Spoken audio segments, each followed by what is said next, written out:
What is going on, guys? It's the Variety Film Brothers. I'm Andrew. I'm Thomas. Welcome back to Variety Discussion, and in today's video we're going to be talking about Thor, the fourth movie in the MCU. I almost said video. And I realized something we haven't actually, said. I thought it was just clear enough from having started with Iron Man and, going through the MCU. We are going to be reviewing the MCU movies in release order. So we have, quite a bit ahead of us. And for movies like Ant-Man and the Wasp: Quantumania, that come out as we're still doing this series, we're going to try to get to those relatively quickly. Just a quick PSA, because I just realized we never actually explained that before. Yeah. So I just kind of thought it was obvious, but I mean, that's on me, I suppose. All right, so back to Thor. Dude, this movie, it's aged very weirdly. Like, the Thor in this movie does not feel like the Thor in Love and Thunder that we just saw last year. Yeah. And in some ways, I think that's good. In some ways, maybe not so good. But what do you think? I think it definitely taught him how to actually treat people instead of... Yeah, that's actually one of my favorite things about this movie, is I actually think the character development is, actually kind of noticeable, and, even a little bit, satisfying in some scenes. Yeah. In this film, he's kind of a jerk to people, and then he learns to be better later on in the film. Right, I had this written down later on, but it's a scene I actually kind of like, where Thor just, helps Jane make breakfast for everybody. Yeah. I think that's just kind of sweet. I don't know, that's really simple. You could even say it's, corny, and I would totally agree with you, and I just think it's kind of nice. I don't know, but, first things first, what would you rate this movie? Because it's a little bit of a weird one for me. Okay. I did like it. I did like it more than I actually thought. Mm-hmm. So I did too. Watching Iron Man 2 recently, yesterday, day before, we walked. I guess we didn't walk out. We didn't watch it in the theater. No. We got off the couch, a little bit unsatisfied, walking away, just liking it a little bit less, I think. But I think I liked this a little bit more than I thought I was going to rewatching it. Yeah. So I think I would probably give it either a 78 to an 82.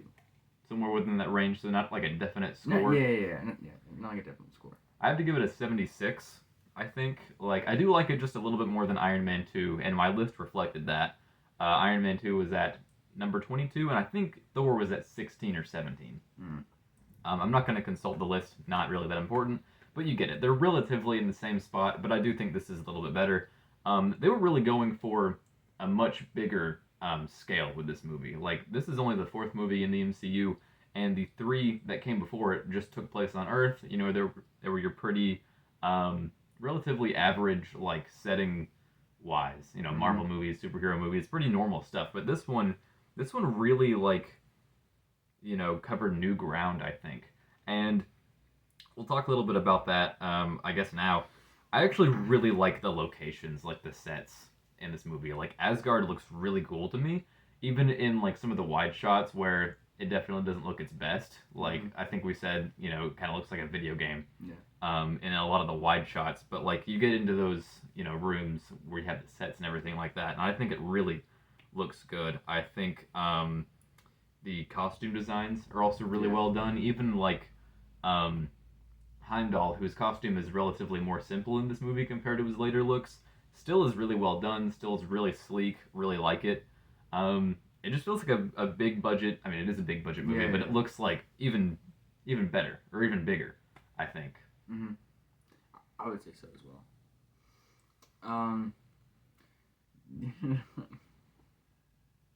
Yeah, this. What? I already forgot what that is. Okay, so, Oh, when Thor flips the table. Yeah. Yeah, well, we'll get to that. I actually think Chris does a really good job playing Thor in this movie. Like I said earlier, he has quite a bit of character development to do, and he really plays bloodthirsty Thor well at the beginning of the movie. I really like, I usually don't like in fight scenes when characters talk, because it just seems not realistic to me. But when he's walking around, at least make it a challenge for me, and and all these things. He's really trying to keep it going. I believe that, and just the look on his face when he's killing frost giants, it's Thor's crazy. Yeah. Thor might be evil. So, and I mean, at this point, I'd say he almost kind of is, which brings me to my first note, actually. Why is Thor being crowned at the beginning of this movie? Yeah. Like, Odin is supposed to be wise and, like, smart, and, like, putting Thor on the throne is just about the stupidest thing you can do at this point. Even at the end of the movie, I wouldn't say he's ready at all. How could you be Odin, like, you know, his father spending so much time with him, and not recognize this terrible behavior, you know, and think, yeah, I think I can leave my whole kingdom, planet, whatever Asgard technically is to this dude. To this rude, unkind person. Yeah, like he's mean, dude. Yeah. Thor's not nice. But going back to the dialogue, like it's really weird in this movie. Like you can definitely tell that we're going for that like old timey like Shakespearean dialogue, and they continue that for a little bit, like in the Avengers, Thor 2. And it kind of goes away in Age of Ultron a little bit. Like it's kind of like still there, but not as much. And then in Ragnarok, they just like phase it out like completely. And I honestly don't know if that was the right decision or not. You know, like because you know coming back to this movie, it just makes it stick out even more. I think because it's like you know we have Thor. He talks like this. He even looks quite a bit different because they've bleached his eyebrows and his beard, and it looks odd. It's really weird. I don't know why they did that.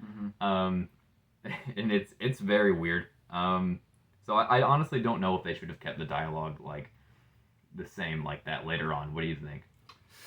I don't know. I feel like it would be better if Thor learned how people talked. Like he's now been to like different places, so Right. like, he doesn't really need to talk the way he talks in Asgard. Mm-hmm. So I feel like it's fine if we're to like fade.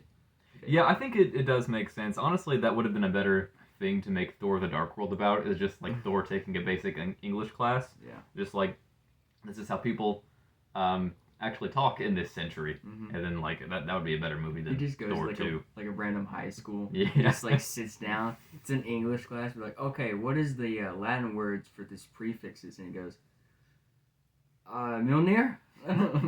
Yee. But anyway.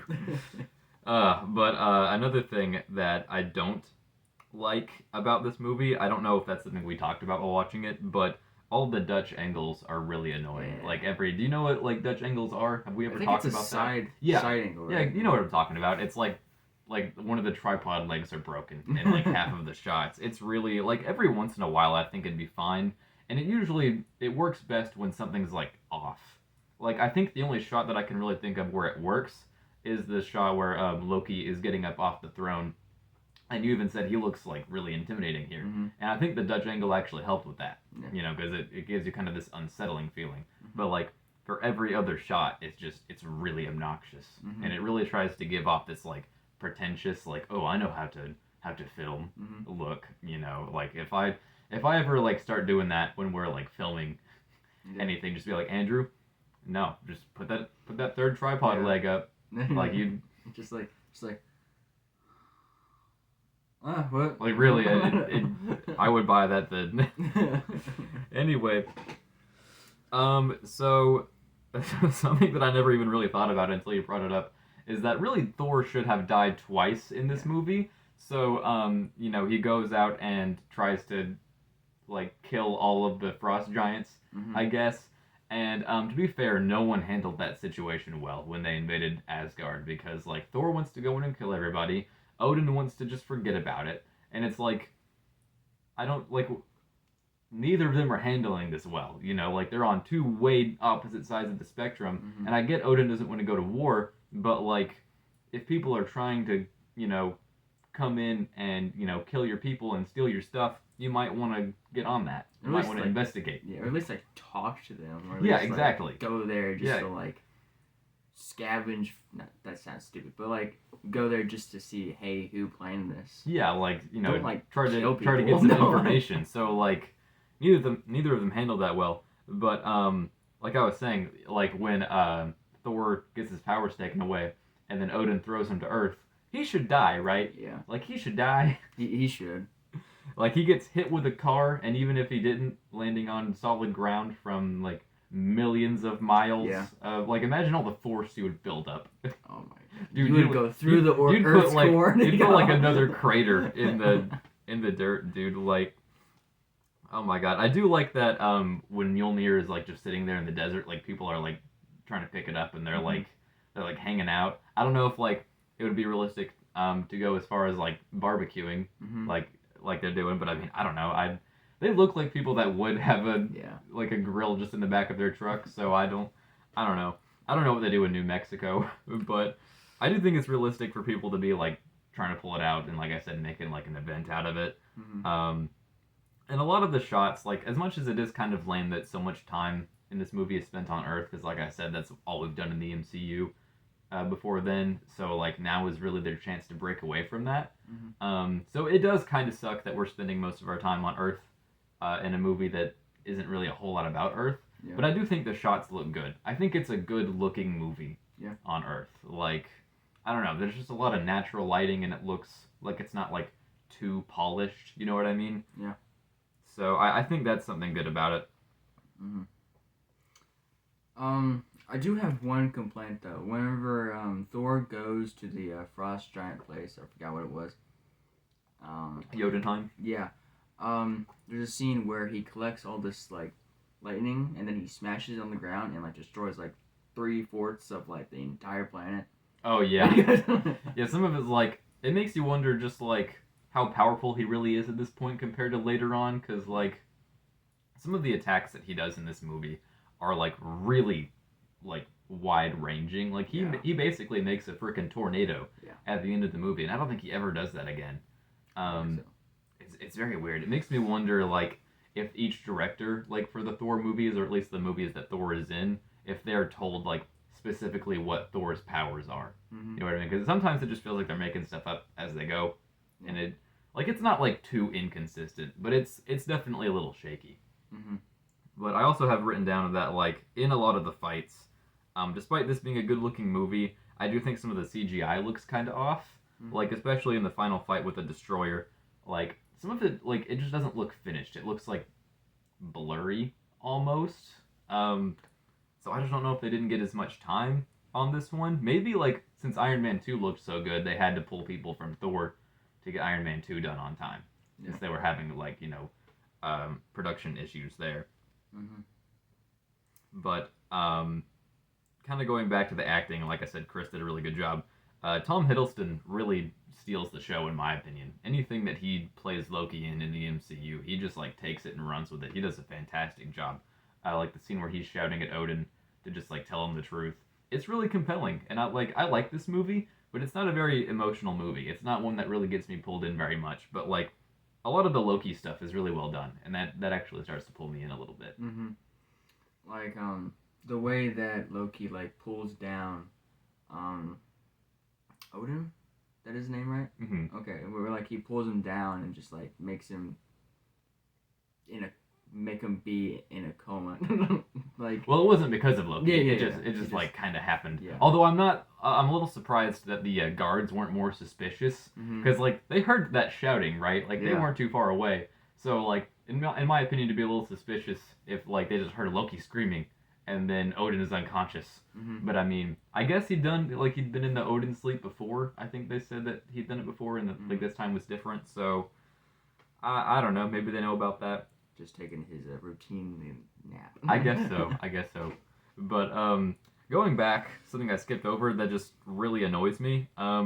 When they have Thor like in the hospital, and like you can tell they were like trying to think of a way to get him out, and they just could not come up with anything. So at the last minute, they were just like, yeah, he just casually slips out of his restraints, and it's like, dude, I would have honestly bought it more if he broke out. Like, if he, like, just pulled it so hard that it just, like, ripped off the table or something. Because he is, like, that's another thing we were kind of debating, is how strong is Thor at this point. Because, like, he still takes on a bunch of people. And, like, at this point, I don't really consider Thor to be, like, that great of a fighter. Like, I don't think he's, like, how do I put this? I think most of his fighting skill just comes from basic strength. So, like, it's a little bit weird seeing him take on, like a whole like room full of doctors. I mean, like I buy that he would be like stronger than pretty much any of them individually, but like I I don't think they really thought out a lot of those scenes too well, Mm-hmm. like in the hospital. I think it was probably something that they added really late in the script, or maybe it was even a reshoot. I don't know. That's just if I had to guess, just because of how like oddly it's stitched together. Mm-hmm. And also, medicine should not be that quick. No, yeah, whatever they inject him with, it works like immediately, Yeah. and that can't be realistic, right? I mean, I'm not a doctor. I don't. Do I look like someone who has a medical degree? But like, I really don't think you can apply anything that works like that. Like, I mean, it's just for a dumb joke. Mm-hmm. So I mean, it doesn't really matter. But later on, when Thor, um, shoot, what was I gonna? Oh yeah, when like they have Mjolnir, and I do really like the scene where like oh my god, where Shield has Mjolnir, and Thor can't pick it up. I do really like that moment. I think it could have been shot a little bit better, but like I think it's a really good like emotional moment. Like you really do feel something like this is where Thor really gets humbled and can actually start that character growth. Mm-hmm. Something I didn't mention though is the really cringy shot where Clint reaches for a gun Yeah. and then it goes, "No, I'm gonna use a bow and arrow instead." And it's like, we didn't think you were gonna use the gun, Clint. You didn't fool anybody. It was just a shot to like make him look quirky. Like he's like everyone else would go would go with a gun, Yeah. but I'm taking a bow. It's like, hey, listen, look at all these weaponry I have, but I'm gonna use the one thing that has less power than all of them combined. Yep. I mean, like that's not like a knock against Hawkeye. I think Hawkeye's fine. I mean, not that he's like super cool or anything, but I just think that was a really cringe shot. But they thought that was really cool. Mm-hmm. It's like, hey, I have more skill with the bow than with the sniper rifle. Yeah, you're awesome. What else you got? I'm already most of the way through my notes. The one thing that I like that surprised me was the main frost giant. Oh, Laufey. Yeah, how his son is Loki. Mm-hmm. I never actually thought about that. Like I actually like never knew about that. Oh, really? Yeah, I just didn't really pay attention to that part. I mean, it's honestly kind of an easy thing to skip if you're just like kind of watching this movie like really casually, or you're just not really like too interested in the lore. But like it never really comes much of anything. He could really honestly just be a random frost giant, and it doesn't really change the story at all. Mm-hmm. I think it's just to try to make it a little more dramatic. Mm-hmm. So it's kind of just whatever. Yeah, and also like Loki like killing him like later on. It's just like there's not really any like relationship like at all. So like it didn't really feel like that's his father. Yeah, and random person. That's kind of another thing is what exactly is Loki's plan in this movie? Like, at first he wants to let people into Asgard, and I guess that's just to throw off Thor's coronation. I'm pretty sure that's what he says that was for. But then like he only brings them in later on in the movie to just kill them in front of Odin. Mm-hmm. But so then I'm like, okay, maybe he's like kind of pulling a syndrome from The Incredibles, and he's kind of just like setting himself up to be a good guy, like just making him look really good.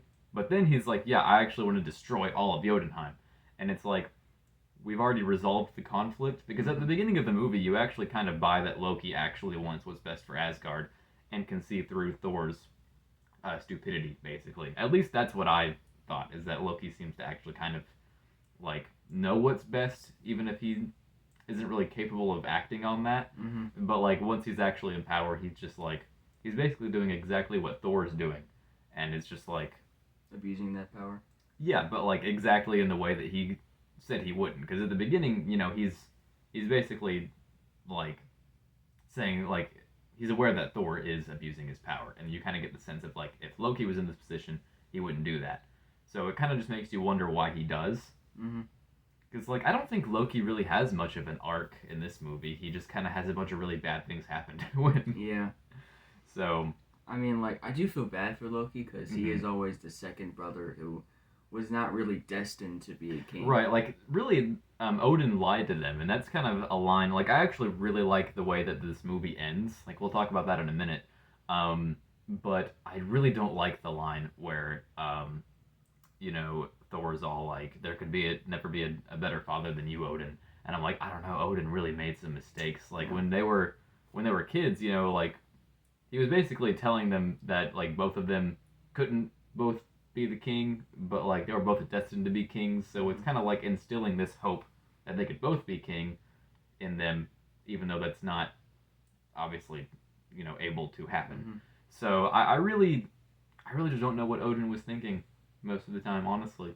Yeah, I mean, I feel like if Odin gave like two roles that like them both could do, like one could be king and one could be like king of the army or like king of like something. Just some other very important role, you know, to make sure they both feel important. But he really just like makes the throne out to be the most important thing, like just ever. Yeah. So it's really no surprise that they're both making a huge deal out of it.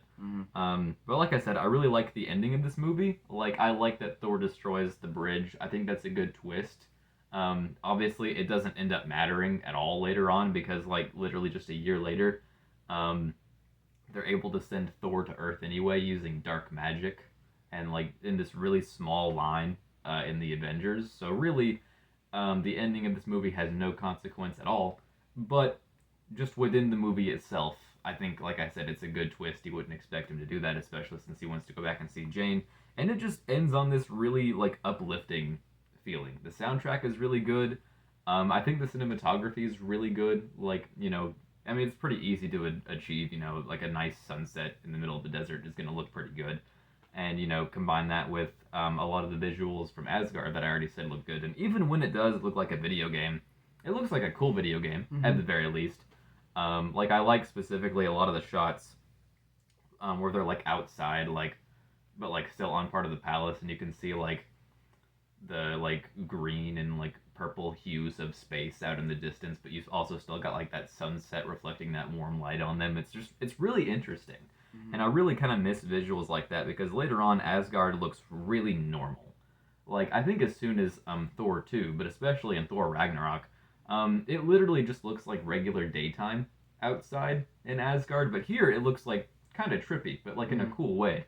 So I know that's like kind of a small thing, but I just really wish it would have been something that they would have kept more consistent with the small time we actually did have Asgard in the MCU. Yeah, definitely. Yeah, there's really not all that much to talk about in this movie, honestly. Like, we're only 22 minutes in, and we've pretty much covered everything. So, a lot of people, I think, are pretty quick to say that this is a bad MCU movie, or at least not a good one. But what do you think? I don't think it's a bad MCU movie. I would have to disagree. There's a lot worse movies out there that you could watch. Well, I wouldn't even say like, oh, there's worse than this one, so it's not that bad. I think even just on its own, I think it's good. You know, like they're really all of my notes, except for maybe 3, are good things. So really, the only problem with this movie is it does spend a lot of time like on characters who just aren't very interesting. Like Jane, I don't think is very interesting. Darcy, Selvig, they're not the most interesting group of characters. And as much as I was praising the desert like sunsets, it does get a little bit boring visually sometimes. Maybe that's why they threw in the Dutch angles to try to keep it like visually interesting, but it doesn't help. But I do like how Loki just wanted to be equal with his brother. He actually never wanted the throne. See, I don't think I believed that. I don't believe that either. Honestly. I think he was just kind of like saying that, just one of those things that like people say when they just want to try to look good, even though it's not really true. Because, I mean, if he really didn't want the throne, then I don't think there would have been as big of a rift between them anyway. Like, I get there were other problems with their relationship than just that, but I think that was a big one. Yeah. And I think if it didn't bother Loki at least a little bit, then he wouldn't try to, like, get the throne for himself. It's like either you have the throne or you are unhappy and you fail in life. No. And I mean, like that's kind of what Odin set him up to like feel like, though, you know. And like you said, if he would have, you know, made it clear that there are other roles that are also very important in Asgard. I mean, not now since it's been completely destroyed. Spoilers, I guess. Even though Ragnarok is 6 years old now. This movie is old, dude, and it really, you can feel the MCU like really struggling to fit in like get their formula down at this point. But I think especially for trying something so new at the time, I think they did good. I would say this is a good movie. Yeah. I think it's the second best Thor movie. I know this is technically not my first time saying that since I've already given my rankings for it. Other than Ragnarok, I would say this is the best Thor movie. So, yeah, I think it's aged well, weirdly, but well. Yeah. Better than Iron Man 2, I think. But maybe that's just because Thor is still in the MCU. Yeah. And there's still a lot of elements from the Thor franchise in the MCU, so kind of makes it easier for this one. Yeah. Can we just say, like, they push Hemsworth so much in his physical form. Yeah, they push him. That is something we talked about. In this movie already, like, he's already in really good shape. Like, he got really shredded for this movie, and, like, you look at him, and you're like, how could he get in even better shape? But in Thor Love and Thunder, he's got biceps bigger than his head. Yeah. And it's like, dude, was this necessary? Yeah. I mean, like, because honestly, I feel like they could have given him, like, pretty realistic muscles, like, with CGI, if they really wanted to. But, I mean, I gotta respect the commitment, though. Because, like, that's, like, serious work, man. Listen, if he wasn't the God of Thunder before. Yeah, like, that's... Definitely I honestly hope that he doesn't get, like, even bigger, like, after Love and Thunder, because I feel like at some point you gotta be putting too much stress on your body. I mean, like, you know, Chris, he's an actor first and foremost, not a bodybuilder. Yeah. So I mean, like, to get that big, that's gonna take a lot of time. That's gonna take a lot of effort. So I don't know if, honestly, how much more his body can even take. Yeah. You know, because I mean, he's not like that young at this point. Not that he's like old, but you know what I mean. You can't do that forever. Yeah. Like, your body can only get so fit before you have to start taking steroids to get bigger. Yeah, so then that's definitely not a good route. Like he's not gonna do it, but like. Well, I mean, I don't know. You gotta. I don't know. I just punched the table. When it's your career, I think a lot of people would be willing to do some crazy stuff. I mean, I don't think the producers are gonna tell Hemsworth to take steroids. I mean, that's. You never know. Hollywood is pretty shady sometimes. I think we've covered everything. We've gotten pretty off topic at this point. Thank you guys so much for watching, especially if you made it through our rant about steroids. Yeah. I wasn't expecting that to come up today. Be sure to like the video and comment down below with your thoughts about the movie or with your thoughts about our conversation on steroids. Yeah. And subscribe for more content just like this. And we'll see you in the next one. Peace. I didn't think we'd talk about steroids today. Yeah, interesting.